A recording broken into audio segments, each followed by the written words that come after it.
Hey chickies, thanks so much for hanging out today. We are going to be wear testing, reviewing, and I'm going to share with you exactly how I like to apply this product, and it is from the brand Maybelline. This is their Superstay Active Wear, and this is supposed to be up to a 30-hour wear foundation.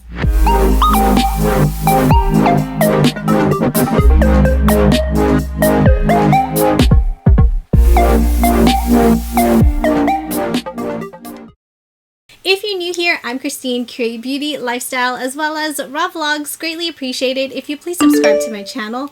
Would absolutely love it if you'd be a part of the Chickie crew. Also, don't forget to hit that bell to be notified of new videos. I saw this foundation at, I believe it was Walmart. The shade I have here is called 310 Sun Beige. This does retail for $11.99, and you do receive about 1 fluid ounce of product. Comes in up to 24 different shades. Let me know down below if I'm tripping out. The really strange thing, it's kind of mixed in with the regular Superstay foundation. So for the life of me, I could not figure out, just from the research that I did, if this is a new product or if this is just repackaged or reformulated from the original Superstay, which I have not reviewed. Full coverage foundation, yet feels as light as air. This transfer resistant foundation sets new standards with high performance, up to 30-hour wear, oil-free formula, provides a seamless natural matte finish, suitable for all skin types, suitable for sensitive skin, applied to face with fingertip sponge or blender. The formula is quite light, so Sun Beige honestly is a really good match for me right now. I have tanned quite a bit, normally a medium neutral. I have an oily T-zone, especially right now that it's summer, it's hot, it's humid. The primer that I've been using with this foundation is the Benefit Professional. Helps with my pores because I do have enlarged pores here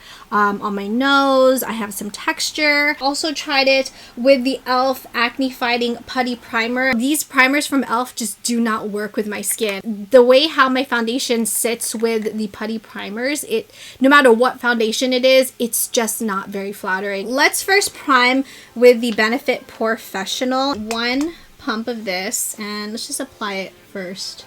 Paddle brush here. This does oxidize. If you use a flat brush with this, you do get a lot of coverage because a little does go a long way. It looks cakey. After an hour or so and you look at yourself in the mirror, you're just gonna see a bunch of cake. That's how it looks with brush, and this is my bare skin. So you do get pretty good coverage. In my opinion, the best way to really apply this is with a damp sponge. So using this one from Shop Miss A, and we're just gonna take it, apply some, and then just start pouncing it onto the skin. This is definitely my summer shade. If we are of the same complexion, I think that this shade will suit you very well. 1 layer of the foundation using the damp sponge, and 1 layer using the brush.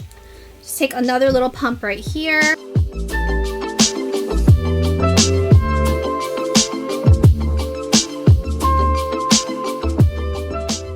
Again, it's got that matte finish, which I really do like at the moment since I'm pretty much very oily. Right now, I think it looks really good on the skin. It feels lightweight. Also does not have any sort of fragrance to it, so that's another really great plus about this foundation. Just wanted you to see our starting point. Of course, we have some primer, and I also wanted to mention that I do also have my skincare on underneath the foundation because this does not contain any SPF. I'm gonna apply the rest of my makeup and I will be right back. So I'm back with a full face beat on today. I did try this e.l.f. 16-hour camo concealer. It has the matte finish, but this shade, medium warm, is like so light under the eyes. So like this under eye area, I had to kind of calm it down a little bit because it was very, very bright. Here is the makeup with the foundation. I did set it with a Cosmetics Bye Bye Pores Press, which is just a translucent powder. After a few minutes, the foundation had already set in place.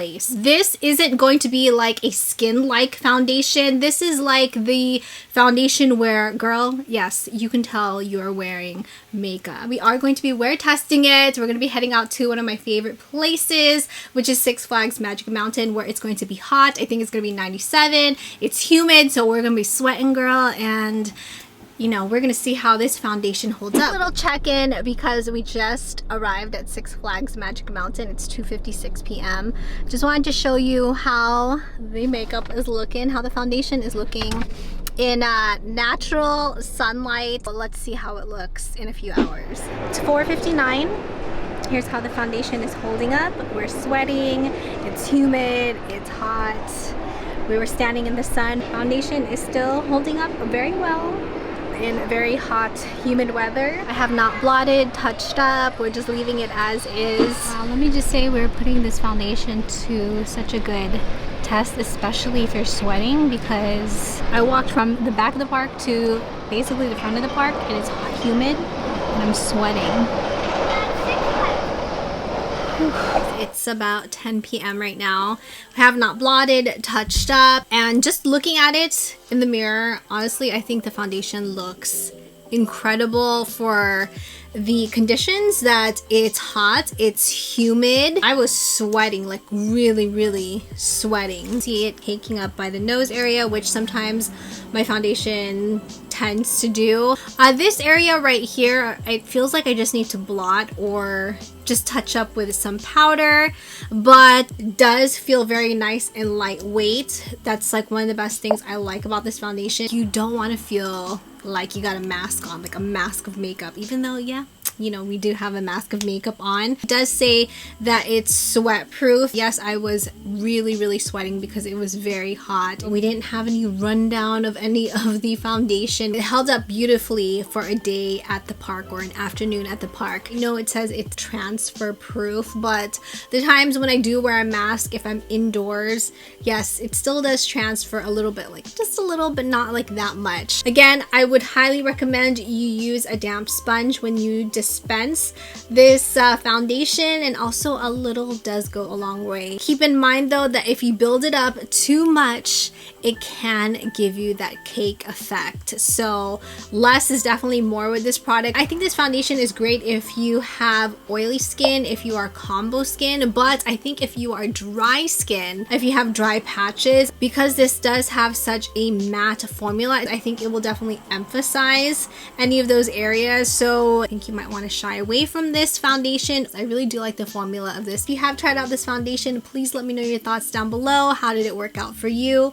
What type of skin do you have? So I hope you enjoyed this video, and I also hope it was helpful and kind of gave you some insight maybe whether or not to pick it up. So I hope you enjoyed this video, and I hope you found it helpful. If you did, please make sure you give it a like, subscribe if you have not already. Would love for you to be a part of the Chicky crew. Thank you, Chickies, so much for watching. Stay safe and healthy, and I will see you in the next video. Mwah.